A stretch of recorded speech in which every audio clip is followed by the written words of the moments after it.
At my wedding to a billionaire heir, Malcolm Blair, I leaned down and kissed a filthy, ragged man begging by the entrance, right there in front of everyone. While the guests were still too stunned to react, I grabbed Christine Wagner, Malcolm's cousin and my maid of honor, by the hair and slapped her across the face 3 dozen times in a row. Everyone thought I had lost my mind and tried to have me locked in a psychiatric hospital. Inside, I spent the whole night popping champagne and celebrating. In my last life, not long after the wedding, Christine, a pediatric nurse, set fire to a hospital. Many died on the spot. The police and the victims' families surrounded my house, screaming that I was the arsonist. I stood there, completely confused, while Malcolm pulled out surveillance footage and pointed the finger at me. You used to complain all the time that taking care of sick kids was worse than dealing with a dog, that it'd be better if they just died and got it over with. I never thought you'd actually be this cruel. The families lost control. They doused me in gasoline. Breaking news. Bride loses her mind at billionaire wedding. Guess she wasn't meant for the high life. So close to marrying into money, and she snaps. Below the stage, guests in tailored suits crowded together. Some pulled out hidden cameras and started snapping photos nonstop, while others crouched in corners, clutching their heads and whispering prayers. All because while Malcolm Blair and I were exchanging vows just moments ago, I slapped him across the face, then dragged over a filthy man from the entrance who looked like a homeless drifter and kissed him in front of everyone. The entire hall fell into a stunned silence. I took that moment to grab Malcolm's cousin Christine Wagner by the hair, yank her to the floor, and slap her 3 dozen times. When I saw her face swell up, I burst out laughing.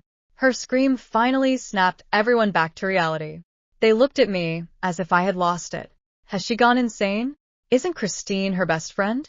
I heard she's the one who introduced her to Malcolm. Malcolm rushed forward and pulled Christine into his arms, shielding her.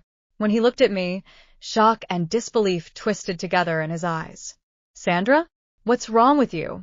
How could you do this to Christine? Didn't you say she was your best friend? Besides, we planned this wedding together and designed every detail. Are you not happy with it? Why would you do this? I tore off my veil and threw it at them, then shoved over the champagne tower I had stacked myself. Glasses shattered across the floor, screams rippled through the hall. Malcolm held Christine even tighter, his eyes practically burning. You've lost your mind. I can have you committed right now. The second I heard that, I couldn't have been happier. I let them take me away without a fight. In my last life, not long after this wedding, Christine set a fire to a children's hospital. It was peak flu season. The hospital was packed with kids. No one caught the fire in time, and every child in those rooms burned to death. The next day, the police came straight to my door and took me away. They released surveillance footage that clearly showed me starting the fire. But that night, I had been at a hot spring resort with Malcolm. I begged him to prove I was innocent. His face darkened, his brows drawn tight. She complains to me every day after work, saying those sick kids are nothing but trouble. She said that even in her dreams, she wants to burn them alive. I just never thought she'd really do it. These are the clothes she changed out of yesterday. The housekeeper found burn holes all over the hem. I stared at him, disbelief crashing over me. How could he say something like that? The story spread like wildfire. The entire internet turned on me. In court, the parents of the dead children couldn't hold back their rage. Right there, in the courtroom, they splashed gasoline on me and set me on fire. You monster! You killed my child and destroyed my whole family. You're going to pay for this. When I opened my eyes again, I realized the psychiatric hospital wasn't such a bad place after all. Life in the psychiatric hospital was actually pretty good. 3 balanced meals a day, no job to worry about. After eating, I would wander around the garden, soaking up the sun. It was quiet, almost peaceful. A week later, the doctor said I was doing well and could be discharged. I did the math. By now, Christine should have already burned down the children's hospital. My phone chimed. Just like last time, every major platform was flooded with coverage of the fire. Parents clung to each other in front of the charred ruins, crying until they could barely stand. White flowers were laid out in a circle around the wreckage. I hadn't even gone far from the hospital when Malcolm and Christine showed up, a large crowd of furious family members trailing behind them. The second Malcolm saw me, his eyes turned red, as if he had just dragged himself through grief. Sandra, I never thought you could be this cruel. You complained all the time about how annoying those kids were, and I let it go. But how could you actually do something like this? That was over 2,000 lives. Do you have any idea how many families you destroyed? Christine's eyes were swollen from crying. Sandra, even if you're my best friend, I'm not covering for you. As a pediatric doctor, how could you hurt those kids? The way Malcolm looked at me was like I was beyond saving. He seemed to want to tear me apart with his bare hands. With both of them pointing at me, the parents who had been holding it in finally broke. Some collapsed to the ground, wailing as they thought about their children burned alive. Others clenched their fists, eyes bloodshot, like they wanted to kill me right there. People nearby started pulling out their phones. Look, they found the one who set the fire. I heard she's head of pediatrics. This is disgusting. Everyone get a good look at her face. People like this shouldn't be allowed to live. I just stood there, stunned. I had been locked in a psychiatric hospital all week. What proof did they have that I did this? A water bottle came flying out of the crowd and slammed into my forehead. Warm blood started running down almost instantly. More things followed.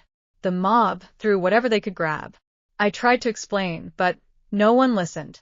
They shouted that I had to pay with my life. Some people, completely unhinged, even grabbed knives from nearby stalls and rushed toward me. More and more bystanders piled in, blocking the entire entrance to the hospital.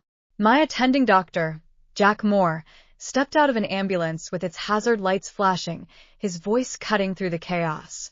What's going on? This is a hospital entrance. If you delay emergency treatment, who's going to take responsibility? I looked at him like he was my last chance. Dr. Moore, they're saying I burned the hospital last night. They're trying to kill me. Malcolm lunged for me, but I dodged, which only made him angrier. If it wasn't you, then who else could it be? Right then, Christine pulled out her phone and started playing a video.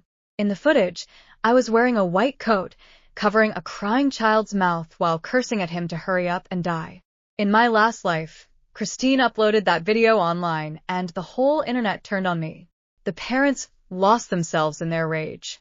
Right there in the courtroom, they poured gasoline over me and burned me alive.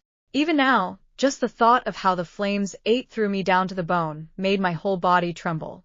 There was a flicker of satisfaction in Malcolm's eyes, though his face still wore that mask of righteous anger. Sandra, we've been together this long, and only now do I see what kind of cold, vicious person you really are. You're the head of the department. You're the only one with emergency access to the ward. If it wasn't you, then who else could it be? The families he stirred up were on the edge, eyes red, closing in on me like they wanted to tear me apart. They kept pressing closer. Everyone stop. Jack stepped in front of me, shielding me. This is a hospital. Who gave you the right to act like this? As soon as he finished, a line of security guards appeared behind him, each holding a stun baton. What proof do you have that I set the fire? I said. Did any of you actually see me do it? Last time, I was labeled the killer without even understanding how. This time, I wasn't going to let them pin it on me so easily. Sandra, stop lying. Christine snapped. When I got off work yesterday, I saw someone sneaking around. That was you. She wouldn't let go of it. One of the guards, with dark circles heavy under his eyes, stepped forward, clearly irritated. Miss, you can't just accuse someone like that without proof. Our inpatient ward locks down at 9 every night. No one goes in or out after that. The fire didn't start until 11. What proof do you have that one of our patients slipped out and set it? Christine shrank back, visibly shaken by his tone. Malcolm's expression darkened. Without a word, he pulled up another surveillance video. In it, I was wearing a white coat, skillfully avoiding the nurses on duty as I slipped into the pediatric ward. Not long after, thick smoke started seeping out from the crack under the door. The footage was crystal clear. You could even see the hospital patient uniform under the coat, the pant legs marked with several burned holes. Even though I had seen all this before, the shock still hit me. If the guards hadn't also pulled up footage from the same time showing me resting in my room, I might have started wondering if I was sleepwalking. For a moment, everyone fell into confusion. How are there two of them in different places? Which video is real? Even the furious parents hesitated, unsure what to believe. Malcolm pointed at me, without hesitation. I've been with. The recording began with static, then a nurse's frightened voice broke through. Dr. Wagner, you can't do this. There are children still inside. Christine's voice answered immediately, sharp and cold. Then let them burn with her. The entire crowd froze. Even the officers stopped moving. On the screen, the timestamp showed 10:47 p.m. The camera angle came from a storage corridor connected to the pediatric ward. Christine stood there in full uniform, holding a gasoline container in one hand while arguing with another nurse pinned against the wall. The nurse was crying. You said this was just a scare, Sandra. You said nobody would get hurt. Christine suddenly slapped her hard enough to knock her sideways. That idiot already got herself locked in a psych ward. Everything's perfect now. Once Sandra Hill dies, Malcolm gets the Blair inheritance, and I get the hospital board seat. Do you understand how much money is involved? Dead silence. The color drained from Malcolm's face. Christine's expression shattered completely. I lifted my eyes slowly and looked straight at them both.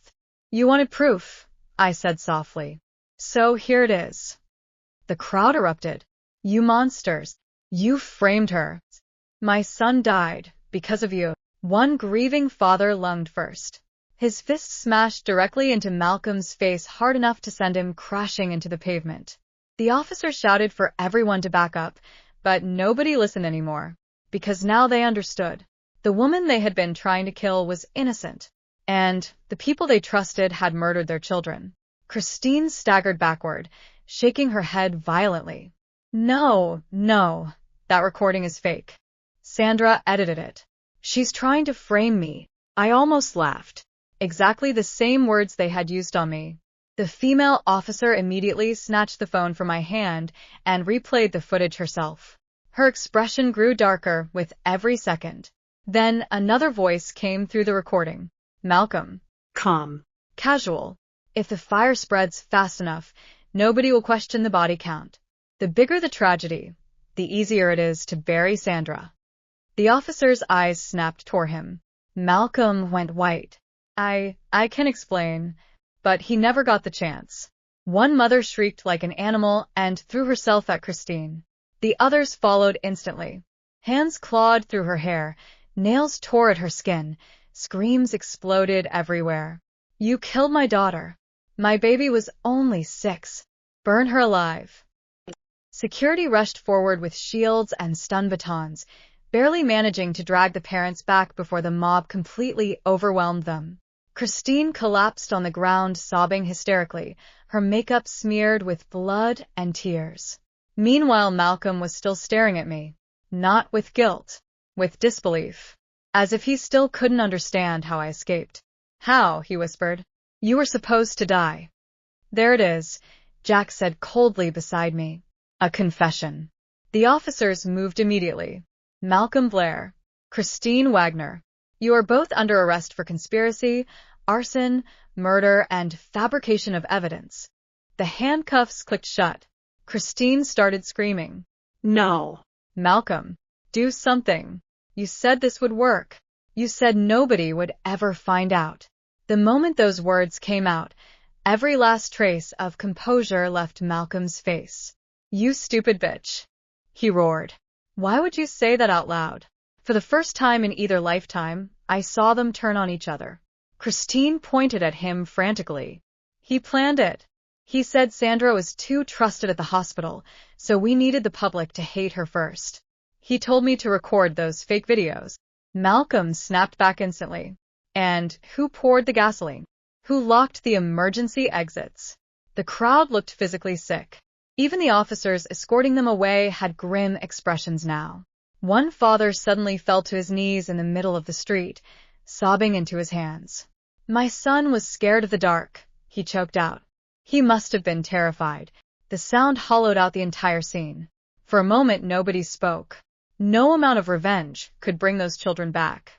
I closed my eyes briefly. In my last life, I died screaming while these two stood there pretending to mourn me. This time, they would live long enough to face what they had done. The case shook the entire country. The Blair family stock collapsed almost overnight. Sponsors pulled out one after another. Every news station replayed Malcolm and Christine's arrest footage nonstop.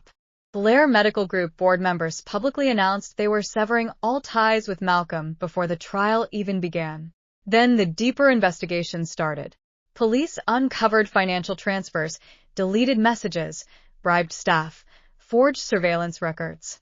And finally, they found the truth about my fingerprint. Christine had stolen one of my old surgical lighters months earlier after borrowing my office key by accident. She had planned everything long before the wedding, including my death.